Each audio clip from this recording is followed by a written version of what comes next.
ठीक है। तो चैप्टर हम लोग स्टार्ट करते हैं अपना। हम लोग अभी इससे पहले जो पढ़े थे, क्या पढ़े थे बाबू? ईथर। क्या पढ़े थे? ईथर। क्या क्या हुआ था? Classification of ether. Classification of ether. Classification of ether. तो क्लासिफिकेशन ऑफ ईथर हम लोग पढ़ चुके थे। क्लासिफिकेशन ऑफ ईथर ना। और क्या पढ़े थे? Types of ether. Types of ether. एक सममित था, एक असमित, फिर एक सिमेट्रिकल और दूसरा अनसिमेट्रिकल, ठीक है। और फिर तीसरा क्या था? मतलब बॉन्ड एंगल भी इनमें पढ़े थे हम लोग। क्या पढ़े थे? Bond angle. क्या होता है इनका? Bond angle. और इसमें समानता क्या होती है? किसमें? एथिल अल्कोहल में। किसमें? एथिल अल्कोहल में। और फिनाल में। किसमें? फिनाल में। और C2H5O2 कर लीजिए, ईथर में। इन तीनों में। फिर जल के अब में क्या समानता होती है, ये भी कर चुके थे, ठीक। तो हम लोग कल जो हमारी वीडियो फर्स्ट है ईथर के टाइप में, वो क्या थी? ईथर था। Classification of ether, types of ether, bond angle क्या था इनके बीच में, फिर इनमें क्या समानता है, ठीक है। तो आज हम ईथर के बारे में करेंगे कि प्रिपरेशन ऑफ ईथर क्या है। प्रिपरेशन ऑफ ईथर मतलब ईथर आप कैसे बनाओगे, ईथर कैसे बनाओगे, ठीक है। तो आपके सिलेबस में दो ही है, मतलब बहुत खास है, दोनों है बहुत खास है, ठीक है। तो पहली है कि डिहाइड्रेशन ऑफ एल्कोहल से, बाय डिहाइड्रेशन ऑफ एल्कोहल, मतलब एल्कोहल के निर्जलीकरण से बनाएंगे। ये बहुत ही जरूरी है, ठीक है। इसका मैकेनिज्म हम भी कर लेंगे। और थोड़ा सा इसमें यहाँ ध्यान देने वाली बात है कि इसमें जो टेम्परेचर होगा बहुत ज्यादा महत्व है। टेम्परेचर का इसमें बहुत ज्यादा महत्व है, ठीक है जी। तो अगर पहला क्या था? डिहाइड्रेशन, सॉरी, पहले हम किससे बनाएंगे? डिहाइड्रेशन ऑफ एल्कोहल ना। तो देखो क्या है, हेडिंग होगी प्रिपरेशन ऑफ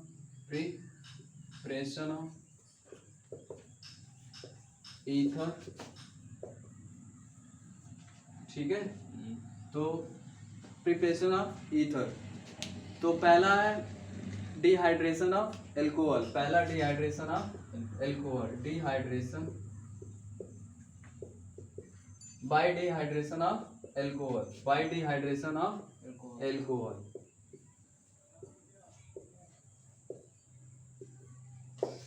तो बाबू इसमें देखो कैसे, पहले समझ लेते हैं। तो जब हम डिहाइड्रेशन कराते हैं, ठीक है, तो इसमें ये बात ध्यान रखना होता है हमें टेम्परेचर का। टेम्परेचर अगर हम ज्यादा कर दिए तो एथीन प्राप्त हो जाएगा, मतलब जो आपका एल्किल ग्रुप है वो सीधे किस में कन्वर्ट हो जाएगा? एलिल ग्रुप में ना। तो आप टेम्परेचर का विशेष तौर पे ध्यान रखेंगे। अगर टेम्परेचर ज्यादा हुआ, ठीक है, तो आपका प्रोडक्ट क्या हो जाएगा? चेंज हो जाएगा। लेस अगर आप डिहाइड्रेशन करवा रहे हैं तो टेम्परेचर आपको लेस रखना होगा। क्या करना होगा? लेस रखना होगा। तो देखते हैं, चलो डिहाइड्रेशन ऑफ एल्कोहल। तो लिखना चाह रहे हो तो लिखो, हो गया। लिखो एल्कोहल को शांत सल्फ्यूरिक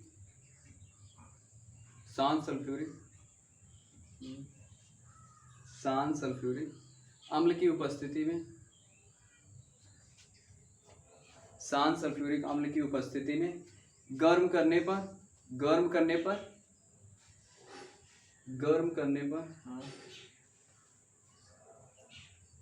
ईथर प्राप्त होता है। बट आपको टेम्परेचर ध्यान रखना है, टेम्परेचर आपको ध्यान रखना है। चलो देखो फर्स्ट में, अगर हम टेम्परेचर जो है क्या लिए आप देखो, पहले एथिल एल्कोहल ले रहे हो। क्या ले रहे हो आप? Ethyl alcohol. क्या ले रहे हो? Ethyl alcohol.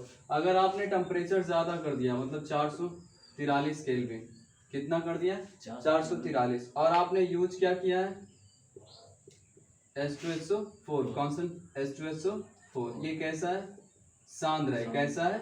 सांद्र है, ठीक है।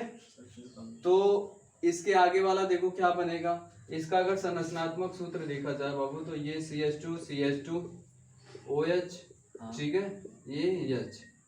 तो आप देख रहे हो कि जब डिहाइड्रेशन हो रहा, जल के अणु बाहर निकलेंगे, तो यहाँ से देखो इस पे जो होगा वो माइनस जनरेट हो जाएगा, इस पे क्या होगा? प्लस। तो ये माइनस और प्लस मिलके क्या बना लेंगे? बॉन्ड। तो ये सीधे सीधे क्या बन गया? एथीन बन गया। क्या बन गया? एथीन। तो अगर हमने टेम्परेचर हाई कर दिया, हाई टेम्परेचर पर, किस पे बाबू, हाई टेम्परेचर पे, ठीक है, हाई टेम्परेचर पर आपने क्या बना दिया, एथीन बना दिया। हाई टेम्परेचर था तो क्या बन गया आपका, एथीन बन गया। क्या बन गया, एथीन। तो नोट करो, इसमें नोट करो, ठीक है।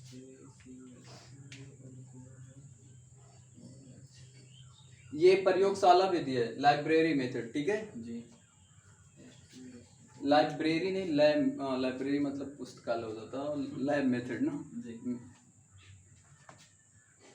लैब मेथड, प्रयोगशाला विधि।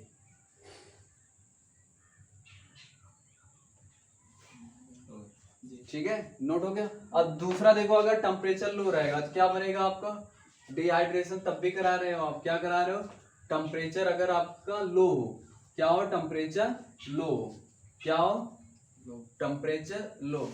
बस देखो अंतर कितना है, 20 केल्विन का। अगर आपने यूज किया, क्या यूज किया, एथिल एल्कोहल, क्या यूज किया आपने, एथिल एल्कोहल यूज किया, और क्या यूज कर रहे हैं, कॉन्सेंट्रेट H2SO4, सांद्र H2SO4 यूज कर रहे हैं। बस टेम्परेचर थोड़ा सा लो कर देना होगा, टेम्परेचर क्या कर देना होगा, लो कर देगा। कितना कर दें, 413 केल्विन कर दो आप, 413 केल्विन, ठीक है। देखो कितने का अंतर है, 443 था तो क्या बन गया था, एथीन बन गया था। क्या बन गया था, एथीन बन गया था। जब 413 है तो क्या बन जाएगा, ईथर बनेगा। क्या बनेगा, ईथर। तो टेम्परेचर आपको लो रखना है, ये बात ध्यान रखनी है, ठीक है। सबसे बड़ी बात है टेम्परेचर का इसमें। तो देखो आपका हो जाएगा C2H5O, C2H5 plus H2O plus H2O, H2O plus H2O, ether बन गया, डाई एथिल ईथर ना, डाई एथिल ईथर। तो इसका मैकेनिज्म देख लें हम लोग। ये मैकेनिज्म देखो एल्कोहल के ऊपर डिपेंड करता है, SN1 भी दे सकता है, SN2 पे, ठीक है। ये एल्कोहल पे निर्भर करता है, इसमें दोनों मैकेनिज्म पाई जाएगी, SN1 वाली और SN2 वाली, ठीक है। तो आप देखो आपने यूज क्या किया, तो फर्स्ट स्टेप में देखो, स्टेप फर्स्ट में क्या होगा, पहले ionization of acid, ionization of acid, पहले एसिड क्या होंगे, अपने आयनों में वियोजित होंगे। स्टेप फर्स्ट में क्या होगा, जो आपने यूज किया है, क्या यूज किया बाबू, एसिड, वो क्या होगा, पहले आयनित होगा अपने जलीय विलयन में। हाँ। तो ये क्या देगा, H+ देगा। हाँ। और ये क्या देगा, हाइड्रोजन सल्फेट माइनस में, ठीक है, हाइड्रोजन सल्फेट माइनस में, हाइड्रोजन सल्फेट माइनस में, इसको अच्छा सही से लिख लो, हाइड्रोजन सल्फेट माइनस में क्या देगा, हाइड्रोजन सल्फेट माइनस में। अब देखो इससे स्टेप सेकंड में,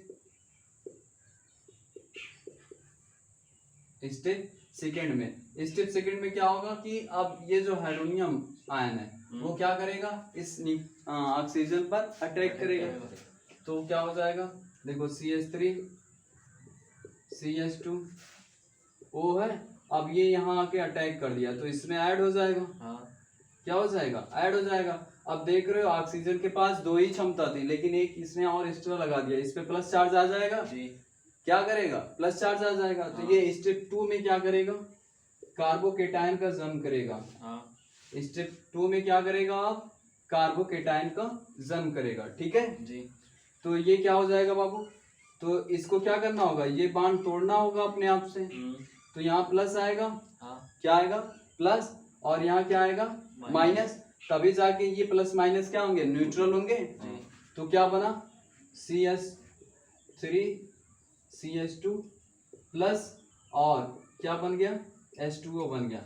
अब देखो कार्बोकेटायन का फॉर्मेशन हो गया कि नहीं। स्टेप 2 में क्या होगा जी, formation of carbocation, formation of carbocation. अब यही कार्बोकेटायन क्या करेगा स्टेप 3 में, स्टेप 3 में अब ये क्या करेंगे, इसमें फिर उपस्थित आपने जो एल्कोहल लिया ये क्या करेंगे, इस पे अटैक करेंगे। क्या करेंगे, अटैक करेंगे।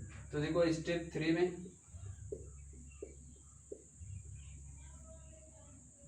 आपने क्या यूज किया, एथिल एल्कोहल। अब स्टेप 3 में ये भी क्या करेगा, इस पे आके अटैक करेगा तो जुड़ जाएगा। तो क्या हो जाएगा बाबू, CH3, पहले CH2 होगा फिर CH3 और इस पे क्या आ जाएगा, प्लस आ जाएगा, प्लस चार्ज। हाँ। ये प्लस चार्ज हटाने के लिए क्या करेगा,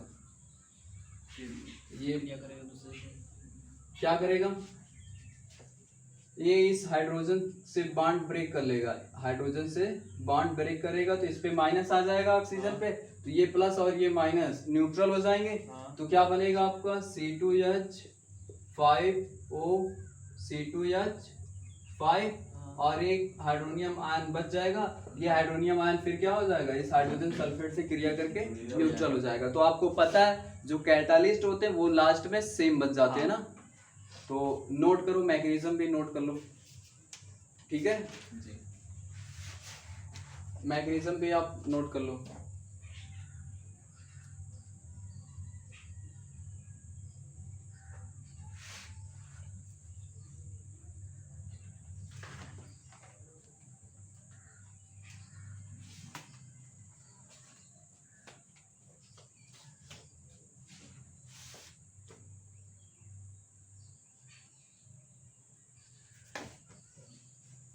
तो नोट हो गया, तो अब नोट हो गया तो अब देखते हैं फिर हम एल्युमिनियम ऑक्साइड द्वारा, ठीक है निर्जलीकरण करा दे अब किसके द्वारा, एल्युमिनियम ऑक्साइड द्वारा ना। अब फिर इसका देखो, इसमें भी अगर टेम्परेचर हाई कर दिए, टेम्परेचर हाई कर दिए 250 से मान लो अगर 270-80 है तो टेम्परेचर लो है तो ईथर प्राप्त होगा। अगर 350-400 के एबव गए, ठीक है मतलब टेम्परेचर हाई किए, तो फिर ये क्या दे देगा, एथीन दे देगा। क्या दे देगा, एथीन। तो मैकेनिज्म इसका बताना नहीं, बस सीधे सीधे मैं लिखवा दे रहा हूँ, ठीक है। तो लिखो अब बाई डिहाइड्रेशन अब किसकी उपस्थिति में कराएंगे, एल्युमिनियम ऑक्साइड की उपस्थिति में। किसकी उपस्थिति में, एल्युमिनियम ऑक्साइड। तो प्रिपरेशन ऑफ ये फर्स्ट मेथड था ना, किसकी उपस्थिति में कर रहे हैं हम लोग, क्या ये जो एल्युमिनियम वाला की, हाँ पहला हम लोग जो डिहाइड्रेशन कराए हैं, ठीक है डिहाइड्रेशन जो कराए हैं, सल्फ्यूरिक अम्ल, देखो preparation of ether bye dehydration, dehydration of alcohol, क्या एल्कोहल, ठीक है बाय डिहाइड्रेशन ऑफ एल्कोहल। फिर फर्स्ट में क्या, कौन से किसकी उपस्थिति में कराया, कैटालिस्ट क्या है यूज किए, कॉन्सर्ट H2SO4। सेकेंड में हम अब क्या करेंगे, एल्युमिनियम ऑक्साइड द्वारा करा दो जी, किसके द्वारा, एल्युमिनियम ऑक्साइड द्वारा। तो मैकेनिज्म अब क्या करने की जरूरत है बार बार, ठीक है मैकेनिज्म तो हमारे सिलेबस में है नहीं। तो देखो दूसरा आप यूज कर रहे हो, क्या यूज कर रहे हो बाबू, aluminium oxide, the presence in aluminium oxide की उपस्थिति में, किसकी उपस्थिति में, एल्युमिनियम ऑक्साइड की उपस्थिति में ना जी। तो डिहाइड्रेशन हमें कराना है, क्या कराना है, डिहाइड्रेशन किसका, एथिल एल्कोहल का। डिहाइड्रेशन किसका कराना है आपको, एथिल एल्कोहल का। एथिल एल्कोहल का क्या करा देना हमें, डिहाइड्रेशन कराना है। क्या कराना है, डिहाइड्रेशन। टेम्परेचर कैसा होना चाहिए, लगभग लो होना चाहिए, 270 से 280 डिग्री सेल्सियस, मतलब लो होना चाहिए, ठीक है तभी तो हाँ तब ईथर बनेगा। क्या बनेगा, इसको 2 ले लो, ठीक है तो क्या बनेगा,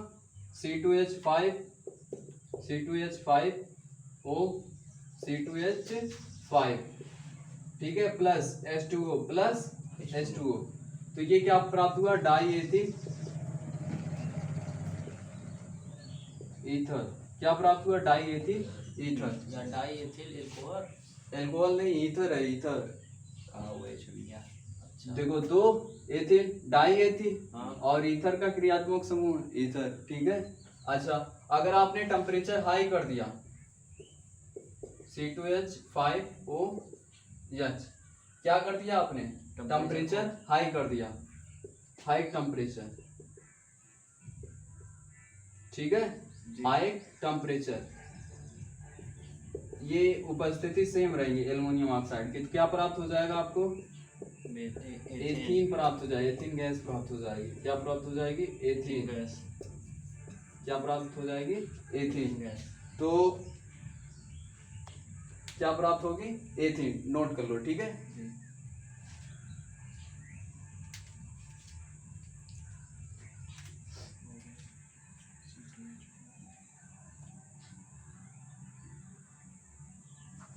हो गया सर। एक और लिखो, किसके द्वारा? Preparation of alcohol, sorry preparation of ether by ethyl iodide. क्या यूज कर रहे हैं हम लोग? Ethyl iodide. आयोडाइड। तीसरा वाला। हाँ,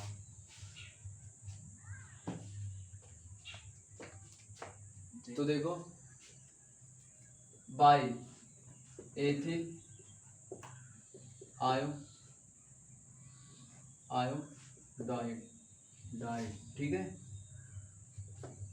बाय एथिल आयोडाइड। तो एथिल आयोडाइड से हमें क्या करना है? ईथर बनाना है। क्या बनाना है? Ether ether. तो लिखो जी।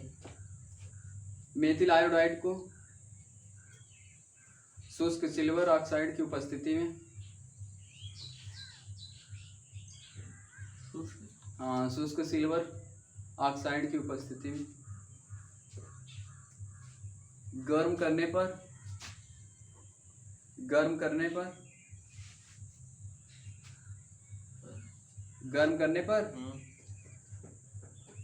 आपका ईथर प्राप्त होता है, डाईएथिल ईथर प्राप्त होता है, डाईएथिल ईथर प्राप्त होता है। ये कौन मेथड है? दूसरा मेथड है।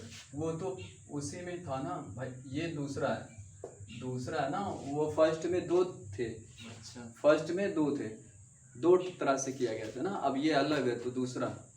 तो देखो बाय एथिल आयोडाइड द्वारा, बाय एथिल आयोडाइड कैसे बनाओगे? तो आप क्या यूज कर रहे हो? एथिल। हाँ। क्या यूज कर रहे हो? एथिल का फार्मूला CH3 CH2, आयोडाइड का मतलब आयोडीन आई, ठीक है। हाँ। प्लस सिल्वर कह रहा है, सिल्वर Ag, ऑक्साइड कह रहा O। तो फार्मूला देखो कैसे बनाते हैं। ऑक्सीजन पे -2, सिल्वर पे +8। तो यहाँ कितने सिल्वर की जरूरत है?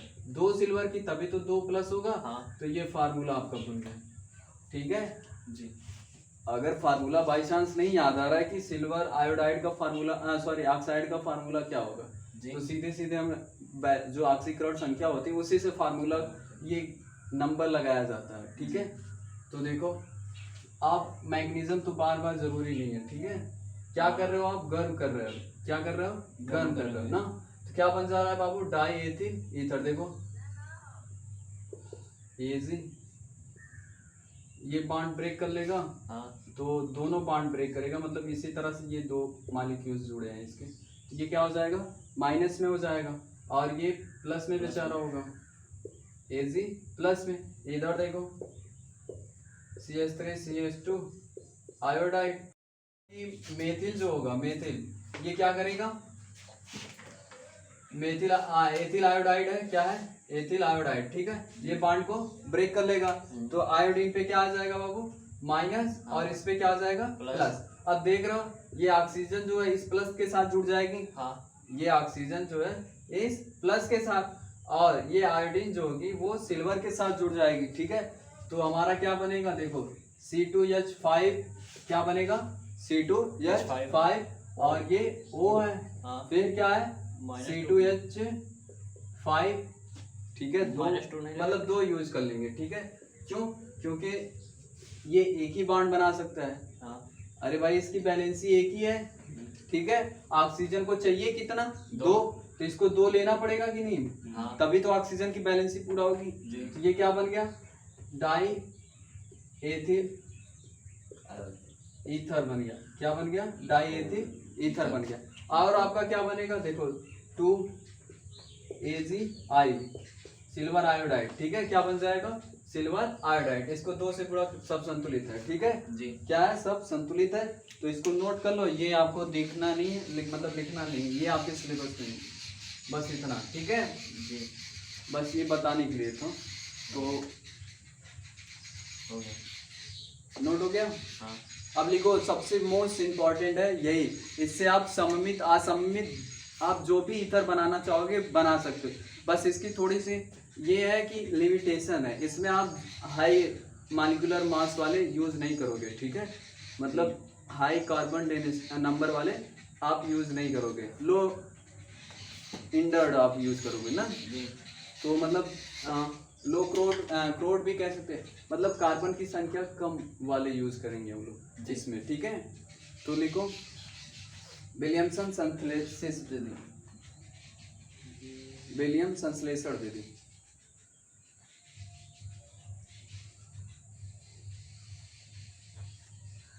विलियम संश्लेषण विधि, ठीक है, विलियम संश्लेषण विधि हो गया। इसमें लिखो जी एल्किल हाइलाइड की क्रिया, एल्किल हाइलाइड की क्रिया, एल्किल हाइलाइड की क्रिया, हाँ एल्किल हाइलाइड की क्रिया जी सोडियम इथाऑक्साइड से कराने पर, सोडियम इथाऑक्साइड से कराने पर ईथर प्राप्त होता है। क्या प्राप्त होता है? ईथर, ठीक है। जी तो इसमें आपको लिमिटेशन ये है कि आपको लेस इंडर्ड यूज करना है, ठीक है, मतलब वो आप समझ रहे हो कि कार्बन की श्रृंखला जो हो वो कम होनी चाहिए, कम मतलब कार्बन की नंबर जो हो वो कम होना चाहिए जी ठीक है। तो देखो पहला है, हम लोग कह रहे हैं कि इससे हम कोई भी ईथर बना सकते हैं, कोई भी ईथर बना सकते हैं, ठीक है। जी तो कोई भी ईथर बनाने का मतलब क्या हुआ? तो पहला ही जैसे विलियम है, विलियम संश्लेषण विधि ना, विलियम सिंथेसिस, तो यही तो BS लिख दे रहा हूँ, ठीक है। पहला क्या हो जाएगा आपका, क्या इसको हिंदी में लिख लीजिए, अच्छा कुछ लोगों को मालूम, विलियम संश्लेषण, संश्लेषण, हाँ ठीक है जी और ये लिखा है विलियम सिंथेसिस, ठीक है। तो देखो विलियम संश्लेषण में पहला हम लोग सममित ईथर बनाएंगे। क्या बनाएंगे? सममित ईथर। सममित ईथर, सममित ईथर क्या होता है कल बताया गया था आपको जी जो फर्स्ट वीडियो में, ठीक है। तो बताओ सममित ईथर क्या है? जो दोनों तरफ समान जो दोनों ओर क्या हो, क्रियात्मक समूह एल्किल समूह जो हो वो समान हो ना ऑक्सी के। तो इसका मतलब आप क्या बना रहे हो? चलो बताओ बाबू, क्या कैसे बना रहे हो? एल्किल हाइलाइड यूज कर रहे हो, क्या करा रहे हो? एल्किल हाइलाइड ना। एल्किल हाइलाइड में कौन सा हाइलाइड लोगे? एल्किल हाइलाइड का मतलब आर हो गया, आर हो गया, देखो ये आर का फार्मूला और यक्स प्लस और क्या यूज कर रहे हो? अब देखो अगर आपको सेम बनाना है तो आर आर सेम हो गया जी और क्या ले रहे हो? सोडियम इथाऑक्साइड, सोडियम इथाऑक्साइड, क्या यूज कर रहे हो? सोडियम इथाऑक्साइड। तो देखो ये जो होगा इसकी मैग्नीशियम क्या करेंगे? मैग्नीशियम बताऊं कि रहने दो? ये बता दे, बता दें, चलो देखो आप पहले इसको बनाते फिर मैग्नीशियम। जी तो ये क्या बनेगा? ROR सममित ईथर बना प्लस NX बन जाएगा, क्या बन जाएगा? NX। तो स्टेप फर्स्ट में देखो मैग्नीशियम देख लेते हैं। स्टेप फर्स्ट में क्या होगा बाबू? ये जो एल्किल हाइलाइड हम लोग यूज किए हैं, क्या यूज किए हैं बाबू? एल्किल हाइलाइड, ठीक है। ये क्या करेगा? कार्बोकेटायन का फॉर्मेशन करेगा। क्या करेगा? कार्बोकेटायन का फॉर्मेशन करेगा। तो इस पे देखो बॉन्ड कौन ब्रेक करेगा? एल्किल वाला, इस पे माइनस, इस पे प्लस, इस पे माइनस, इस पे प्लस, ठीक है। तो अब देखो ये जो है एल्किल हाइलाइड, ठीक है, या एल्किल या कार्बोकेटायन, ठीक है। जी एल्किल हाइलाइड तो ये है, ये एल्किल है, एल्किल धनायन हाँ या कार्बोकेटायन, ठीक है। जी ये क्या करेगा? अब सोडियम इथाऑक्साइड पर अटैक करेगा स्टेप 2 में। ये देखो जो होगा ये स्लो होगा, ठीक है। अब देखो ये अटैक करेगा तो क्या हो जाएगा? ये इस ऑक्सीजन पे अटैक करेगा, इसका जो प्लस वाला हो जाएगा वो ऑक्सीजन पे आ जाएगा, आ गया। तो स्टेप सेकंड में अब ऑक्सीजन के ऊपर प्लस है ऑक्सीजन को प्लस हटाने के लिए क्या करना होगा, बॉन्ड तोड़ना होगा। तो ये क्या हो जाएगा, इस पे माइनस एक स्टेप सेकंड है, क्या है स्टेप सेकंड, तो ये क्या बन जाएगा ROR प्लस Na। अब ये देखो ये सोडियम जो प्लस है वो इस हाइलाइट के साथ क्रिया करके क्या करा लेगा, NX बना लेगा, क्या बना लेगा NX। तो मैग्नीशियम भी हो गया, हो गया कि नहीं मैग्नीशियम, ठीक है। तो देखो ये फास्ट होगा, ये स्लो होता, ठीक है। तो स्लो फास्ट लिखने की जरूरत नहीं है, या आप लिख लो, ठीक है, यही मैग्नीशियम होता है। तो अब इसी से हम लोग ना सममित असममित ईथर बनाएंगे, अब सूत्र लेके, ठीक है, सूत्र नहीं सॉरी, अब हम यौगिक लेके बनाएंगे। ये तो सूत्र था, फार्मूला ये था, ठीक है। अब ये किस तरह से यूज करेंगे हम, मेथिल एथिल, ठीक है, फेनिल वाला भी बनाएंगे, 4 तरह का ईथर हम बनाएंगे इससे जी। ये विधि जो है बहुत आसान है और बहुत इम्पोर्टेंट भी है, ठीक है जी, बहुत नेसेसरी है ये, क्योंकि इससे आप चाहे जो मन में मतलब जो भी ईथर आप बनाना चाहते हो बना सकते हो जी, ठीक है। तो पहला था सममित ईथर ना बना रहे हो, हाँ। एल्किल हाइलाइट से, एल्किल हाइलाइट में कौन सा हाइलाइट लेना चाह रहे हो, मेथिल की एथिल, बताओ तुम लोग, मेथिल लोगे कि एथिल, मेथिल वाला। चलो क्या ले रहे हो बाबू, मेथिल CH3 का, देखो इसमें से यक्स में से कौन लोगे, क्लोरीन लोगे, ब्रोमीन लोगे कि आयोडीन, जो मन के आप बताओ। ब्रोमीन, चलो ब्रोमीन ले लो, प्लस CH3O सोडियम, ठीक है, सोडियम मेथॉक्साइड ना। तो क्या कर रहे हो बाबू, देख रहे हो ये CH3 प्लस में टूटेगा, Br माइनस में, ये CH3 इस पे जाके अटैक करेगा तो फिर सोडियम क्या करेगा, निकलेगा। जैसे ये CH3 था, अब ये इस पे जो CH3 ये वाला यू अटैक किया तो ये क्या हो जाएगा CH3 और इस पे प्लस आ जाएगा और सोडियम रहेगा, ठीक है। तो ये बॉन्ड को ब्रेक कर लेगा तो इस पे माइनस आ जाएगा और इस पे प्लस, ये प्लस माइनस मिलके कैंसिल हो जाएंगे जी, क्या हो जाएंगे, कैंसिल, ठीक है। तो क्या बन जाएगा तुम्हारा CH3O CH3 क्या बन गया, CH3 मतलब मेथिल वाला बन गया, क्या हो गया, क्या है, डाई मेथिल ईथर, क्या है बाबू, डाई मेथिल ईथर, ठीक, नोट करो पहला।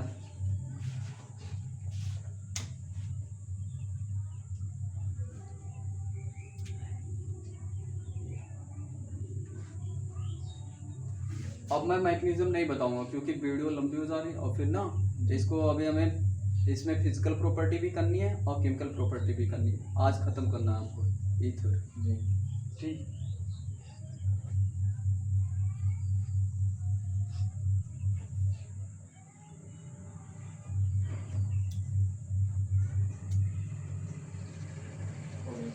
हो गया फास्ट। अब आप असममित बनाओगे, क्या बनाओगे बाबू, असममित, क्या बनाओगे, असममित। दूसरा क्या बनाओगे, असममित, क्या बनाओगे बाबू, असममित, सममित, ठीक है, असममित ईथर, अनसिमेट्रिकल ईथर बनाएंगे हम लोग ना जी। तो अनसिमेट्रिकल में क्या होता है कि एक जो होगा वो हमारा क्या बताओ, एक जो होगा वो एल्किल होगा, दूसरा मेथिल, मतलब एक कार्बन वाला यूज करेंगे तो दूसरा दो कार्बन वाला, ठीक, उससे अलग वाला। तो अगर आप मेथिल आयोडाइड यूज कर रहे हो, क्या यूज कर रहे हो, मेथिल आयोडाइड, और इधर क्या यूज करना पड़ेगा, तो आपको ईथॉक्साइड यूज करना पड़ेगा, क्या यूज करना पड़ेगा, ईथॉक्साइड। तो आपका बनने वाला प्रोडक्ट क्या हो जाएगा, वो होगा मेथॉक्सी एथिल ईथर, क्या होगा, CH3 फिर उसके बाद O फिर C2H5 और सोडियम आयोडाइड, ठीक है, ये मेथॉक्सी एथिल ईथर हो गया, ठीक है, इसका नाम मेथॉक्सी एथिल ईथर। हाँ। ठीक, अब देखो अगर आपको एरिल यूज करना हो, क्या यूज करना हो बाबू? एरिल। तो देखो यहाँ क्या करोगे आप, यक्स यूज कर लोगे, यक्स की जगह पे आप क्लोरीन यूज कर लो। क्या यूज कर लो? क्लोरीन। प्लस यहाँ पे आप सोडियम फिनॉक्साइड यूज कर लिए। जी। क्या यूज कर लिया आपने? सोडियम सोडियम ठीक है। तो देखो क्या बन जाएगा, ये सोडियम जो है इस क्लोरीन से अलग हो जाएगा, तो बचेगा क्या? देखो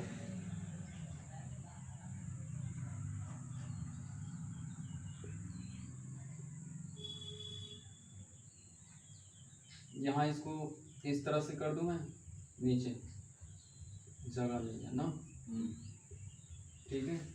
डाइफेनिल ईथर बन गया, डाइफेनिल ईथर बन गया। क्या बन गया आपका? Diphenyl ether. ये सिमेट्रिकल है बाबू, ये कैसा है? सिमेट्रिकल है।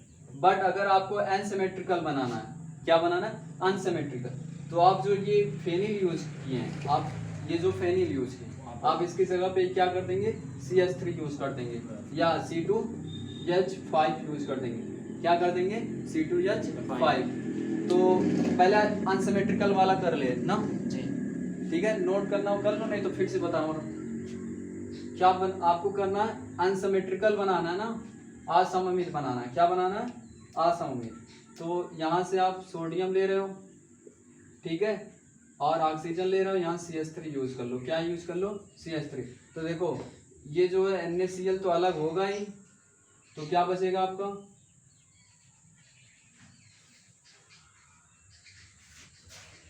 फिनॉक्साइड और एनिसॉल हो जाएगा ना, methoxy benzene ether, methoxy benzene ether. और क्या बन जाएगा? NaCl। क्या बन जाएगा बाबू? NaCl। ये देखो असममित ईथर है। क्या है? असममित ईथर। क्या है? असममित ईथर ना। तो आप समझ में आया ईथर बनाने का? डाई एथिल ईथर बना सकते हो क्या? Die ethyl ether. बस यहाँ क्या करना होगा? एथॉक्सी यूज कर लेना होगा। क्या यूज करना होगा? एथॉक्सी। तभी तो एथिल ये C2H5 करना होगा ना, C2H5 ठीक हो। अब देखो फिजिकल प्रॉपर्टी लिखो इसकी, भौतिक गुण ईथर की, भौतिक गुण, physical property of ether, physical property of ether, physical property of ether, भौतिक गुण।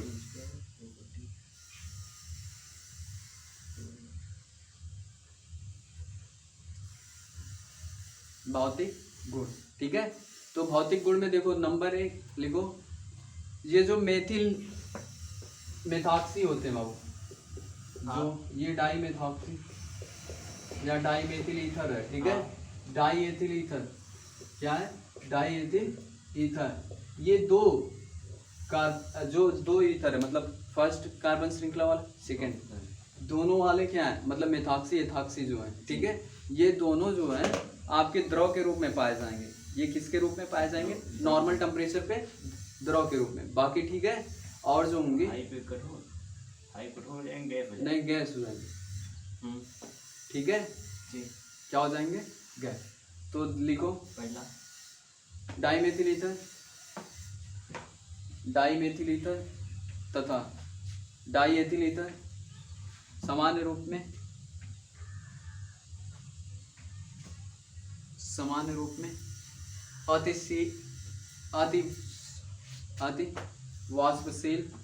अति वाष्पशील द्रव के रूप में पाए जाते हैं। अतिशील द्रव के रूप में पाए जाते हैं, ठीक है। ये शैल चिकित्सा में।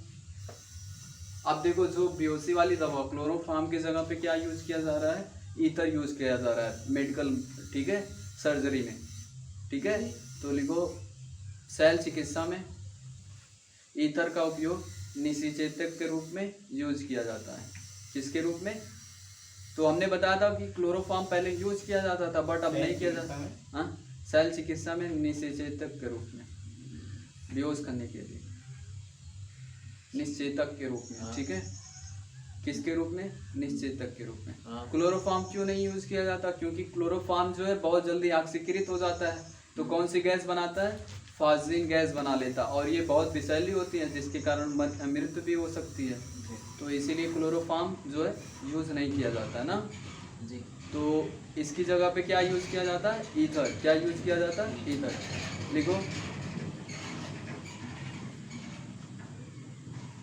समान अणुसूत्र वाले, समान अणुसूत्र वाले हाइड्रोकार्बन नंबर 3 है ये। ठीक है, समान अणुसूत्र वाले हाइड्रोकार्बन, समान अणुसूत्र वाले हाइड्रोकार्बन तथा एथिल एल्कोहल,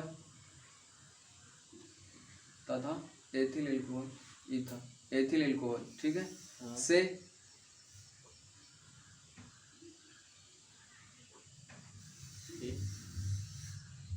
देखो जो हाइड्रोकार्बन्स यूज की हो। ठीक है, हाइड्रोकार्बन्स का मतलब जैसे आप अगर ये ले रहे हो, ठीक है, कौन सा? CH3, CH3। ठीक है, मतलब डाई मेथिल ईथर ले रहे हो। तो 2 कार्बन, हाइड्रोजन कितने? 6। ठीक है, तो हाइड्रोकार्बन्स में देखो 2 हाइड्रोजन मतलब CH3 एथेन लोगे तो इनका टेम्परेचर लगभग मिलता जुलता रहेगा, मतलब समान रूप में रहेगा। बस 2-3 डिग्री या 4-5 डिग्री का ही कमी रहेगी ना। मतलब हाइड्रोकार्बन, समान अणुसूत्र वाले हाइड्रोकार्बन तथा ईथर के क्वथनांक जो होते हैं लगभग समान होते हैं। लिखो ये बात, क्या लिखे हो? तीसरी पॉइंट में समान अणुसूत्र वाले हाइड्रोकार्बन तथा ईथर। ठीक है, एल्कोहल काटो, एल्कोहल का भी बाद में करा। ईथर का जो क्वथनांक होता है वो लगभग समान होता है, लगभग समान, बस थोड़ा सा अंतर रहेगा। ठीक है, परंतु समान अणुसूत्र वाले एथिल एल्कोहल, एल्कोहल, समान अणुसूत्र वाले एल्कोहल, ठीक है, समान सूत्र वाले एल्कोहल से ईथर का क्वथनांक कम होता है। क्वथनांक जो होता है वो क्या होता है? बिल्कुल कम होता है। ऐसा क्यों होता है? अरे यार, जो एल्कोहल होते हैं वो जल के साथ क्या बना लेते हैं? हाइड्रोजन बॉन्डिंग बना लेते हैं। क्या बना लेते हैं? Hydrogen bonding. जबकि ईथर जो है कम मतलब कम ध्रुवीय है, बहुत कम है। ये क्या है? बहुत कम है ना, तो इसलिए हाइड्रोजन बॉन्डिंग फॉर्म करता है लेकिन ना के बराबर करता है, ना के बराबर करता है। तो इसीलिए इसका जो बॉइलिंग पॉइंट होगा वो कम होगा। तभी तो देखो ये 2 रूप मतलब जो है केवल मेथिल और एथिल वाला द्रव में पाया जा रहा, बाकी सब गैस में पाई जा रही। लेकिन एल्कोहल क्या है? उसके 1 से लेके मतलब 12 तक के जो है, लगभग 12 तक के, वो सारे द्रव में रहते हैं। उसके बाद वो ठोस में कन्वर्ट होते फिर ना। तो अब समझ में आई बात की नहीं? तो क्या लिखोगे? समान अणुसूत्र वाले एथिल एल्कोहल से ईथर जो होता है क्या होता है? उसका क्वथनांक कम होता है। ठीक है, अब लिखो नंबर 4 में,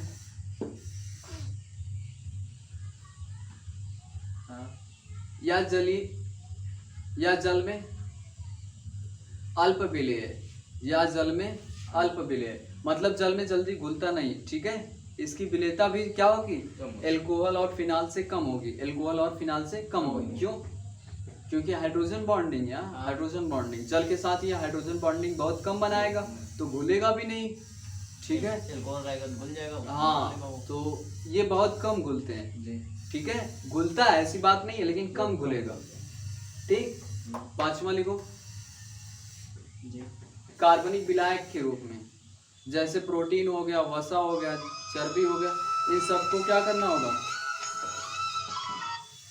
जैसे आपका चर्बी हो गया, ठीक है, और क्या हो गया? प्रोटीन, ये सब जो कार्बनिक विलायक हैं इनको घोलने के लिए ये काम में आता है। ठीक है, ये पानी में कम घुलता है लेकिन विलायक के रूप में अच्छा काम करता है। ठीक है, तो 5वीं लाइन क्या होगी? कार्बनिक विलायक के रूप में, कार्बनिक विलायक के रूप में।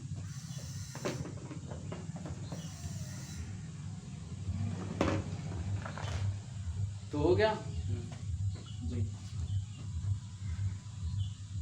पांचवा हो गया ना। अब लिखो physical chemical property of ether.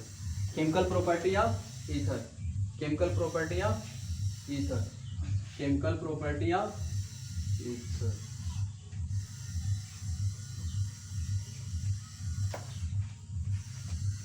Syllabus में दो ही केमिकल प्रॉपर्टी है ना। केमिकल प्रॉपर्टी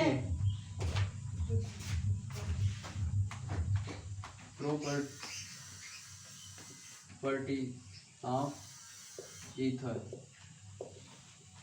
किसकी बाबू? केमिकल प्रॉपर्टी ऑफ ईथर ना। फर्स्ट बर्न करने पर, दहन करने पर, क्या दहन करने पर, ठीक है, ईथर को आप जलाओगे जी।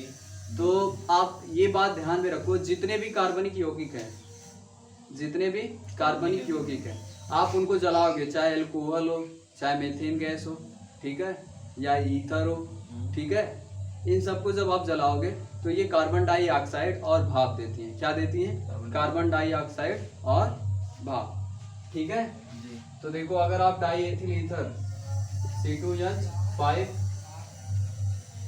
O,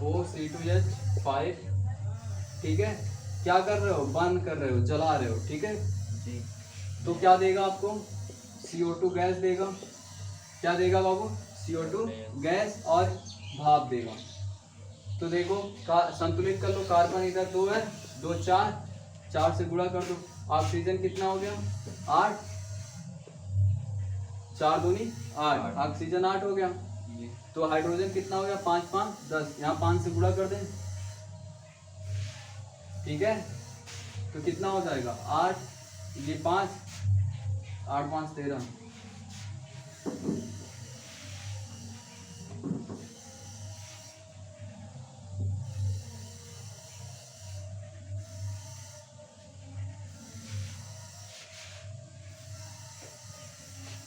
और ऑक्सीजन अगर इसको दहन भी करेंगे तो किसकी उपस्थिति में दहन करेंगे? हवा तो रहेगी, हाँ। तो हवा जब रहेगी तो 6 हवा यूज कर लेंगे तो सीधे हो जाएगा ना। तो इसको लिख लो, संतुलित करने के मतलब दहन करेंगे तो हवा तो रहेगी ना। हवा पूरी हो गई। हाँ, तो बिना हवा के तो दहन होगा नहीं, तो संतुलित करने में, ठीक है, तो लिखो, लिख चुके हो। ईथर को वायु की उपस्थिति में दहन करने पर क्या बनता है? CO2 बनता है, और क्या बनता है? जल बनता है। हाँ। ठीक है, फिर दूसरी प्रॉपर्टी बोलो, क्या है?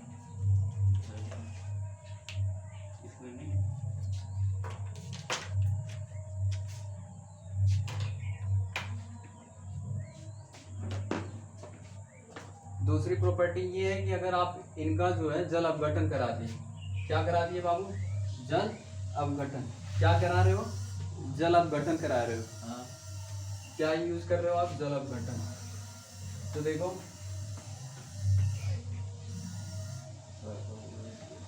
C2H5O, C2H5, ठीक है, प्लस हाइड्रोलिसिस करा रहे हो, हाइड्रोलिसिस करा रहे हो, क्या बनेगा?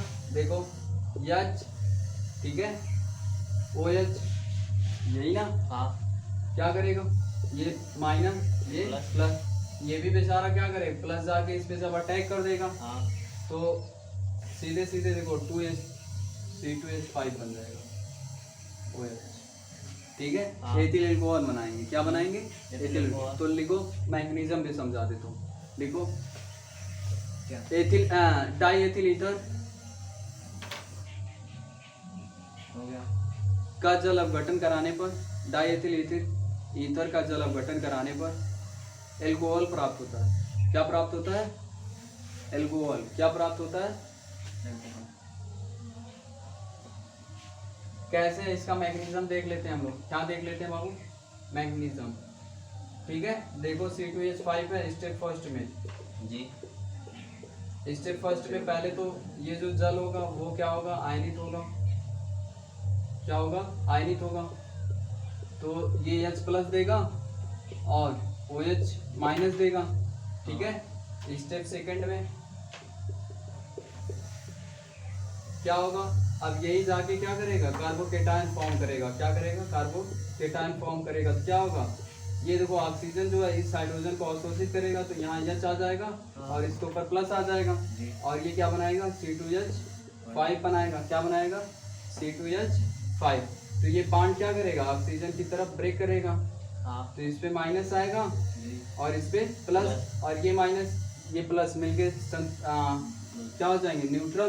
तो क्या बचेगा आपका, देखो C2H5OH, एक ही एथिल एल्कोहल प्राप्त हुआ, एक अणु। फिर क्या प्राप्त होगा, कार्बोकेटायन प्राप्त होगा आपको। ठीक है। अब यही कार्बोकेटायन क्या करेगा, फिर इस कार्बोकेटायन पर ये न्यूक्लियोफिलिक अटैक करेगा। तो क्या बन जाएगा, स्टेप थर्ड में फिर एक मॉलिक्यूल साफ एल्कोहल का प्राप्त होगा कि नहीं। स्टेप थर्ड में क्या होगा, ये जो बचा हुआ था C2H5 और क्या प्राप्त हुआ था, अब इस पे आके क्या जुड़ रहा है, OH माइनस वाला। तो एक मॉलिक्यूल फिर एल्कोहल का प्राप्त हो जाएगा कि नहीं। तो देखो 2 मॉलिक्यूल्स आपके एल्कोहल के प्राप्त होंगे। तो लिखो, नोट करो। ठीक है। मैकेनिज्म समझ में आ रही है कि नहीं। जी जी। थोड़ा जल्दी तो नहीं हो रहा ना। नहीं।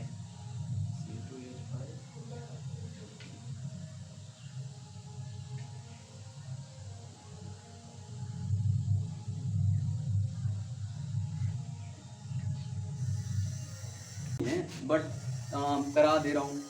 पूछने का मतलब यही कि सिलेबस में एनसीईआरटी पैटर्न जो बुक है उसमें दिया नहीं, लेकिन फिर भी करा दे रहा हूँ। चलो, एक करा दे रहा हूँ फास्फोरस पेंटाक्लोराइड से, ठीक है, और एक करा दे रहा हूँ एल्किल हाइलाइड से। बहुत ज़्यादा पूछता है तो एल्किल हाइलाइड वाला पूछेगा, फिर अगर देख लेंगे तो चेक कर लेंगे। एक बार आंसर लेके आना, चेक कर लीजिए। ठीक है, मतलब ज़रूरी नहीं है कि जो हम पढ़ाएं वही पेपर में आए, तो चेक करना ज़रूरी होता है। ठीक, तो दूसरा क्या हो गया, अब दूसरी में रिएक्शन किसके साथ कराओगे आप, एल्किल हाइलाइडो के साथ। फिर सल्फ्यूरिक एसिड के साथ कराते हैं तेजाब, ये भी तो बहुत जल्दी कर देता है। तो देखो के साथ हाइड्रोजन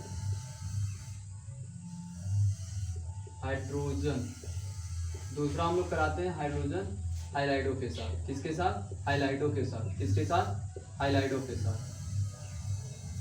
दूसरा हम किसके साथ कराते हैं, हाइड्रोजन हाइलाइडो के साथ। किसके साथ बाबू, हाइड्रोजन हाइलाइडो के साथ। ठीक है, तो देखो आप C2H क्या ले रहे हो, 5 और C2H5 प्लस हाइड्रोजन हाइलाइड का मतलब HI ले लो या चाहे HBr ले लो। ठीक है जी, या HCl। तो क्या करोगे, देख रहे हो H प्लस और आयोडाइड क्या हो जाएगा माइनस पे, आयोडाइड क्या हो जाएगा माइनस पे। ये बॉन्ड इधर की ब्रेक होगा तो ये माइनस और ये प्लस, ये एक एल्किल हाइलाइड देगा जी। क्या देगा, एल्किल हाइलाइड। और ये H जो होगा इसके साथ जुड़ेगा तो क्या प्राप्त होगा आपको, C2H5 हाइलाइड प्लस C2H5OH क्या प्राप्त होगा, OH। क्या प्राप्त हुआ, एल्किल हाइलाइड और एल्कोहल प्राप्त हुआ। लिख लो,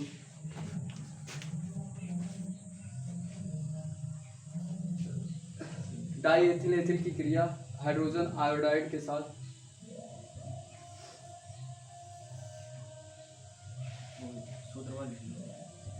लिख लो, यही बस परिभाषा देखो अपने से बनाई जाती है, इसमें कुछ थ्योरिया जो लिखी जाती है वो सब इसी को देख के लिखी जाती है। ठीक, लिखो तीसरा जो लिखेंगे हम लोग शांत सल्फ्यूरिक अम्ल के साथ। शांत सल्फ्यूरिक अम्ल के साथ, शांत सल्फ्यूरिक अम्ल के साथ। ठीक है, शांत सल्फ्यूरिक अम्ल के साथ। तीसरा जो होगा हमारा वो किसके साथ होगा, शांत सल्फ्यूरिक अम्ल के साथ। तो लिखो डाईएथिल एथिल ईथर को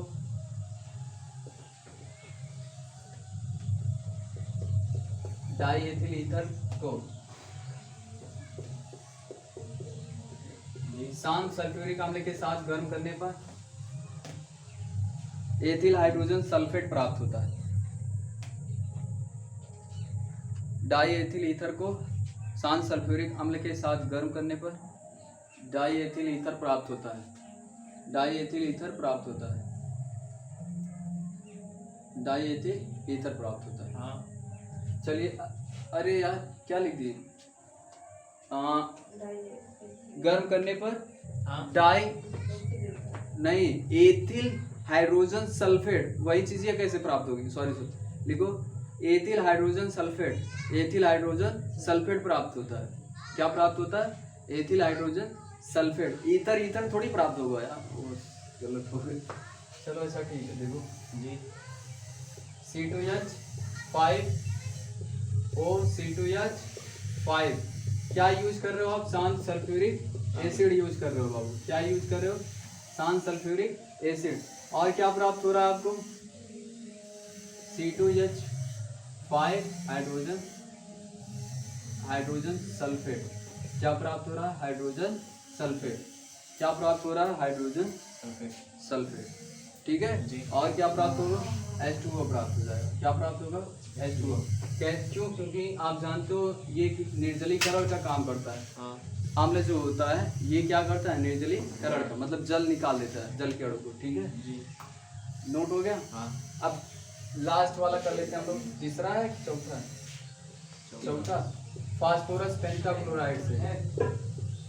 फास्फोरस पेंटाक्लोराइड से किसके साथ? पेंटा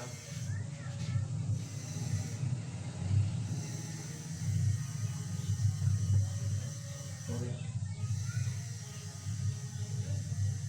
लिखो डाईएथिल ईथर को, डाईएथिल ईथर को फास्फोरस पेंटाक्लोराइड के साथ क्रिया कराने पर एल्किल हाइलाइड प्राप्त होता है।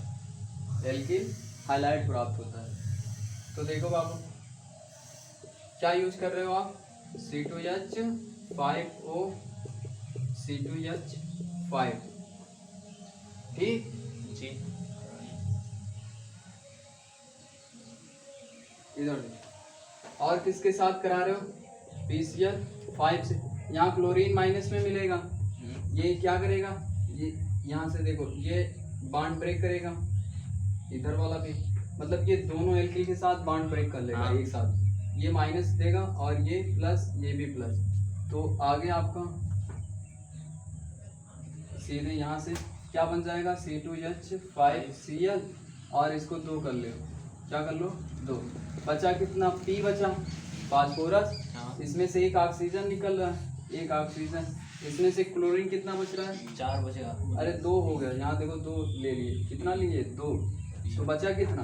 3। तो फास्फोरिक क्लोराइड बचा। क्या बचा? Phosphoric chloride. नोट कर लो। हो गया। अब यही समाप्त करते हैं। ठीक है, जी बंद करो।